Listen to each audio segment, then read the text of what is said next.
السلام علیکم ورحمۃ اللہ وبرکاتہ۔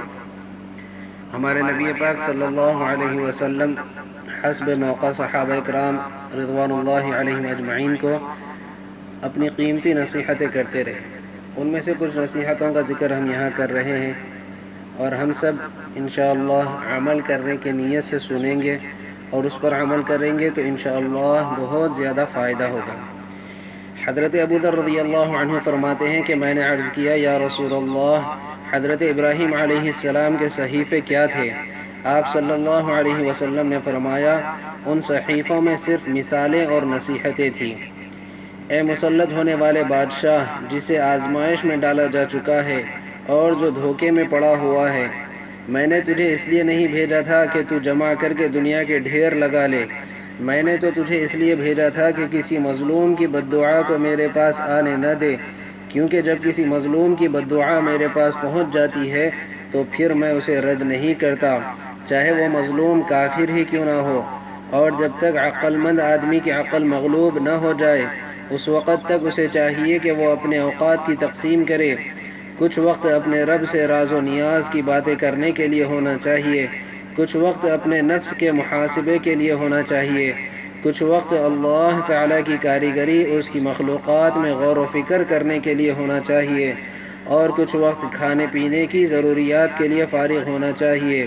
اور عقل مند کو چاہیے کہ صرف 3 کاموں کے لیے سفر کرے، یا تو آخرت کا توشہ بنانے کے لیے، یا اپنی معاش ٹھیک کرنے کے لیے، یا کسی حلال لذت اور راحت کو حاصل کرنے کے لیے۔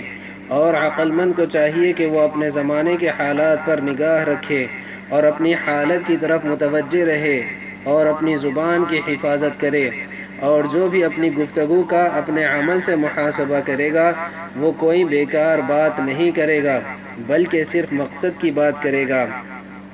میں نے عرض کیا یا رسول اللہ صلی اللہ علیہ وسلم، حضرت موسیٰ علیہ السلام کے صحیفے کیا تھے؟ آپ صلی اللہ علیہ وسلم نے فرمایا ان میں سب عبرت کی باتیں تھیں۔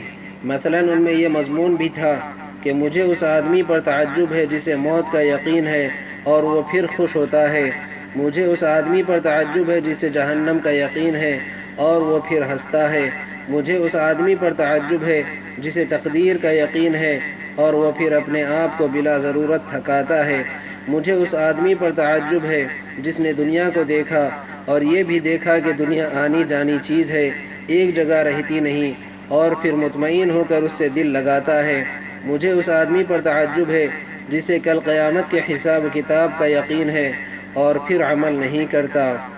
میں نے عرض کیا یا رسول اللہ، مجھے کچھ وصیت فرما دے۔ آپ صلی اللہ علیہ وسلم نے فرمایا میں تمہیں اللہ سے ڈرنے کی وصیت کرتا ہوں، کیونکہ یہ تمام کاموں کی جڑ ہے۔ میں نے عرض کیا یا رسول اللہ، کچھ اور فرما دے۔ آپ صلی اللہ علیہ وسلم نے فرمایا تلاوت قرآن اور اللہ کے ذکر کی پابندی کرو، کیونکہ یہ زمین پر تمہارے لیے نور ہے اور آسمان میں تمہارے لیے ذخیرہ ہے۔ میں نے عرض کیا یا رسول اللہ، کچھ اور فرما دے۔